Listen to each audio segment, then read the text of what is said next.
తాడిపత్రిలో 144 సెక్షన్ కొనసాగుతోంది. పోలింగ్ అనంతరం జరిగిన సంఘటనలు పునరావృతం కాకుండా పోలీసులు చర్యలు చేపట్టారు.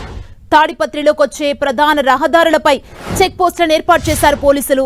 చెక్ పోస్టుల వద్ద వాహనాలను క్షుణ్ణంగా పరిశీలించిన తర్వాతే సిటీలోకి అనుమతిస్తున్నారు. మరోవైపు నేతల ఇళ్ల దగ్గర పోలీసులు భారీ బందోబస్తు ఏర్పాటు చేశారు. ఇంకోవైపు తాడిపత్రి అల్లర్లపై అరెస్టులు కొనసాగుతున్నాయి. ఈసీ ఆదేశాలతో సిట్ బృందం తాడిపత్రిలోనే ఉంది. ఇప్పటికే వివిధ పార్టీల నేతలు తాడిపత్రిని వదిలి ఇతర రాష్ట్రాల్లో తలదాచుకున్నారు.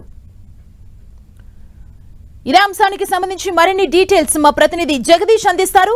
జగదీష్, తాడిపత్రిలో 144 సెక్షన్ కొనసాగుతుంది. పోలింగ్ అనంతరం 2 రోజులు జరిగిన ఘర్షణల నేపథ్యంలో ఇక్కడ తాడిపత్రిలో పోలీసులు బలగాలను మోహరించి 144 సెక్షన్ కొనసాగిస్తూనే ఉన్నారు.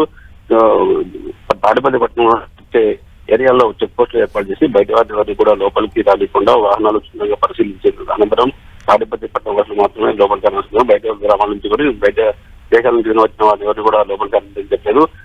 కౌంటింగ్ అయిపోయినంత వరకు కూడా ఈ 144 సెక్షన్ ఉంటుందని పోలీసులు చెప్తున్న పరిస్థితి నేపథ్యంలో, అలాగే ఘర్షణ జరిగిన నేపథ్యంలో కేసులు 728 మందిని కేసు నమోదు చేశారు. ఇదంతా కూడా ఇతర దేశాలు తలదాచుకున్నట్టు కూడా ప్రత్యేక టీములు అక్కడికి పంపించి వారిని అదుపులోకి తీసుకునే ప్రయత్నం ప్రారంభించారని చెప్పారు పోలీసులు. ఈ నేపథ్యంలోనే ఈ రోజు అనంతపురం పట్టణానికి ఎమ్మెల్యే పెద్దారెడ్డి కూడా వచ్చారు. అతను తాడిపత్రికి పోకూడదంటూ కౌంటింగ్ అయిపోయిన వరకు కూడా 6వ తారీఖు వరకు కూడా మీరు తాడిపత్రి పట్టణానికి వెళ్ళకూడదంటూ కూడా హైకోర్టు ఇచ్చిన ఆదేశం మేరకు ఈ రోజు అనంతపురం పట్టణానికి ఎమ్మెల్యే కేతిరెడ్డి పెద్దారెడ్డి వచ్చారు. అక్కడికి కూడా అధికారులు కూడా కొంతమంది చేసినట్టు కూడా సమాచారం. నేపథ్యంలో పోలీసులు కూడా అతనిపై ఒక కన్ను వేసి ఉంచాలని కూడా ఎన్నికల కమిషన్ ఇచ్చిన నేపథ్యంలో అతని మీద కూడా ఒక కన్ను వేసి ఉంచినట్టు కూడా సమాచారం ఉంది. ఈ నేపథ్యంలోనే తాడిపత్రిలో కౌంటింగ్ అనంతరం కూడా దర్శనం జరిగే అవకాశం ఉంది. ఇప్పుడు ఇంటి సమాచారంతో 144 సెక్షన్ ఇంకా 1 నెల పాటు కూడా కొనసాగించే అవకాశం ఉంది. అలాగే చిట్టు బృందం కూడా ఒకసారి 2 రోజులు అక్కడ విచారణ చేశారు.